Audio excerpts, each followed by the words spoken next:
আসসালামু আলাইকুম। বাংলা সংবাদে সবাইকে স্বাগত জানাচ্ছি। আমি চিন্তিয়া হক। শুরুতেই সংবাদ শিরোনাম। বিএনপি কি এনসিপির মামা? প্রশ্ন রুমিন ফারহানার। এদিকে নির্বাচনের নাম শুনলেই বর্তমান সরকারের গা জ্বলে, বলছে মির্জা আব্বাস। জানাবো এনসিপিদের সাদরে বরণ করে জবি শিক্ষার্থীদের লাঠিচার্জ কেন? প্রশ্ন রিজভির। এবং সর্বশেষ জানাবো ইন্টারনেটের দাম না কমালে সরকার কঠোর অবস্থানে যাবে, বলছে ফয়েজ আহমদ। শুনছিলেন সংবাদ শিরোনাম, এবারে বিস্তারিত। বিএনপি কি এনসিপির মামা? প্রশ্ন রুমিন ফারহানার। বিএনপির কেন্দ্রীয় সহ আন্তর্জাতিক সম্পাদক ব্যারিস্টার রুমিন ফারহানা বলেছেন, জাতীয় নাগরিক পার্টি যখন দাবি করে যে একমাত্র তারাই অভ্যুত্থান ঘটিয়েছেন এবং আমাদের সিনিয়র নেতাদের সঙ্গে যে ভাষায় কথা বলে টকশোগুলোতে তো আমরাও দেখি, তাদের বক্তব্য বোঝা যায় সবকিছু তারাই করেছে। তাহলে যদি বাংলাদেশের মানুষ আওয়ামী লীগকে প্রত্যাখ্যান করে, এনসিপি নিজেরাই এর প্রধান পক্ষ হিসাবে দাবি করে, তাহলে তো গণজোয়ারে ও গণভোটে ভেসে ৩০০ আসনের মধ্যে তাদের ২৯০টি আসন পাওয়ার কথা। পাওয়ার পরে তাদের এজেন্টরা বাস্তবায়ন করুক। বিএনপি তো তাদের মামা না, খালুও না। বিএনপি কেন তাদের এজেন্ডা বাস্তবায়ন করবে? রুমিন ফারহানা বলেন, আমি জানি না এনসিপি কেন গণতন্ত্র তৈরি করছে কিনা। সম্ভবত এখানে তাদের কোনো গণতন্ত্র নেই। তারা ঠিক কোন আদর্শের ভিত্তিতে রাজনৈতিক করতে যাচ্ছে সেটাও আমরা জানি না। আমরা তাদের রাজনৈতিক বলতে যা দেখছি তা পুরোটাই আওয়ামী লীগকে কেন্দ্র করে। আওয়ামী লীগকে ব্যান করো, আওয়ামী লীগকে নিষিদ্ধ করো, এটাই তাদের মূল কথা। এর বাইরে তারা মানুষের কি দেবে, কি ডেলিভারি করবে আমরা জানি না। তিনি আরো বলেন, তাদের দুই প্রধান দাবি, একটা হচ্ছে আওয়ামী লীগকে নিষিদ্ধ করা, আর একটা হচ্ছে বিএনপিকে নিয়ে সব ধরনের সংস্কার করানো। মানে তারা যা বলবে, মামা বাড়ির যত আবদার আছে বিএনপিকে দিয়ে সব মানাতে হবে। এখন পর্যন্ত এনসিপি মূলত এই দুইটি দাবি আমরা দেখেছি। তো প্রশ্ন হলো, তাহলে গণতন্ত্র কি, আদর্শ কি, তারা কি করতে চায়, মানুষকে কি দেবে তারা যদি আগামীতে রাষ্ট্র ক্ষমতায় আসে? নির্বাচনের নাম শুনলেই বর্তমান সরকারের গা জ্বলে, বলছে মির্জা আব্বাস। বিএনপি স্থায়ী কমিটির সদস্য মির্জা আব্বাস বলেছেন, নির্বাচনের নাম শুনলেই বর্তমান সরকারের গা জ্বলে। নির্বাচনের কথা বলাটাই মনে হয় আমাদের পাপ। নির্বাচন দিলে বিএনপি যে ক্ষমতায় চলে আসবে এটা তারা নিশ্চিত হয়ে গেছে। তারা আমাদের বলে আমরা নাকি নির্বাচন করি।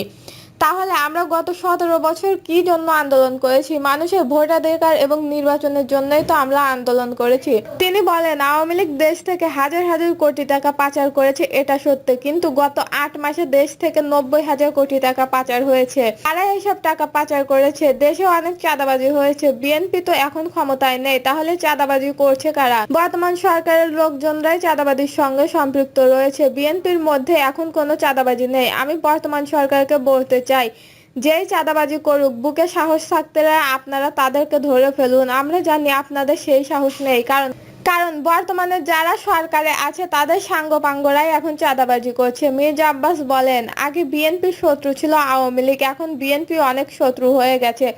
তবে এইসব শত্রু আমাদের কেয়ার করি না। বিএনপিকে সামনে অনেক শত্রু এবং সমস্যার মোকাবেলা করতে হবে। নেতাকর্মীদের উদ্দেশ্যে তিনি বলেন, অনেকে ভাবছেন এখনো বিএনপির সুদিন, কিন্তু এখন বিএনপির সুদিন না। আমাদের দল এখনো ক্ষমতায় আসে নাই। আমাদের দলের ভারপ্রাপ্ত চেয়ারম্যান তারেক রহমান এখনো দেশে আসেন নাই। তাই উল্টাপাল্টা চিন্তা করে দলের ভাবমূর্তি ক্ষুণ্ণ করবেন না। অনেকে প্রশ্ন করেন, তারেক রহমান দেশে আসেন না কেন? আমি তাদের উদ্দেশ্যে বলতে চাই, তারেক রহমান অবশ্যই আসবেন, তিনি সময় মতো দেশে আসবেন।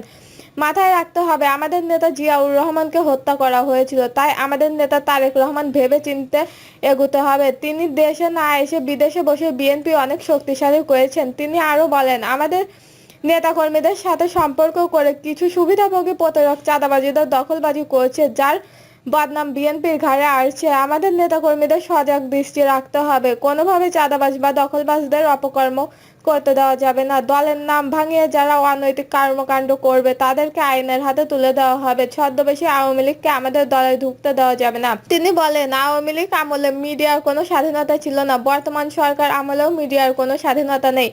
মিডিয়া তাদের হাতে সত্য কথা বলতে পারছে না, সারাক্ষণ শুধু সরকারের গুণগানই গাইছে।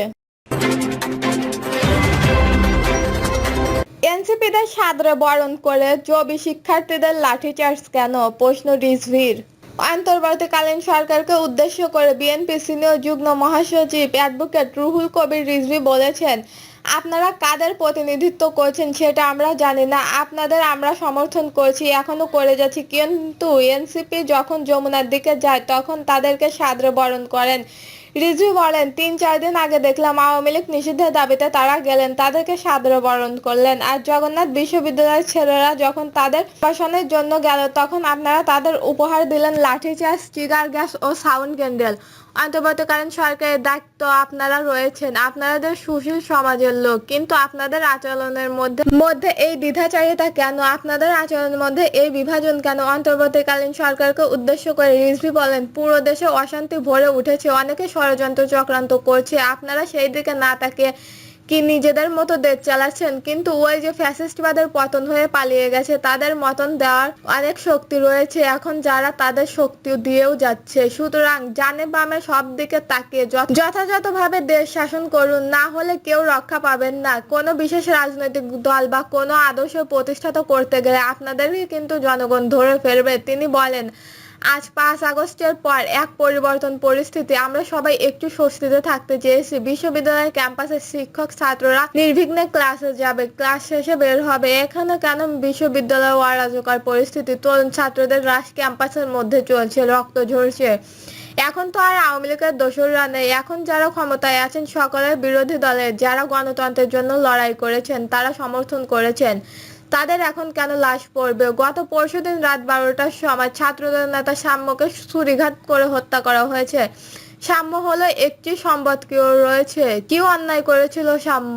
আমরা তো মনে করি এখন রাজনৈতিক কারণ আছে। 3 জন ভাব ঘুরে তাহলে সাম্যকেই কেন হত্যা করবে? কয়েকদিন আগেও তো ফেসবুকে শাহবাগের জাতীয় সঙ্গীত বন্ধের জন্য একটি আন্দোলন চলছিল, তার বিরুদ্ধে এবং জাতীয় সঙ্গীতের পক্ষে একটি পোস্টও করেছে। এটাই কি সেই কারণ? ইন্টারনেটের দাম না কমালে সরকার কঠোর অবস্থায় যাবে, বলছে ফয়জুল আহমদ। নানা সুযোগ সুবিধা নিয়েও মোবাইল অপারেটররা ইন্টারনেটের দাম কমাচ্ছে না, এমন অভিযোগ করে প্রধান উপদেষ্টার বিশেষ সহকারী ফয়জুল আহমেদ তৈয়ব জানিয়েছেন, মোবাইল অপারেটররা ইন্টারনেটের দাম না কমালে সরকার কঠোর অবস্থান যাবে। ফয়েজ আহমেদ বলেন, নানা সুযোগ সুবিধা নিয়েও মোবাইল অপারেটররা ইন্টারনেটের দাম কমাচ্ছে না, এখন দাম না কমালে সেবার মান ও বকেয়া পাওনা সহ তাদের দেওয়া অন্যের সুবিধা প্রত্যাহার নিয়ে সরকারের কঠোর অবস্থায় যাবে। টেলিটককে বাঁচাতে দেশি বিদেশি বিনিয়োগ আনার চেষ্টা চলছে জানিয়ে তিনি আরো বলেন, স্টারলিংকের পর এবার স্যাটেলাইট ভিত্তিক ইন্টারনেট সেবাদানকারী আরো কয়েকটি প্রতিষ্ঠান বাংলাদেশে ব্যবসা আগ্রহ প্রকাশ করেছে।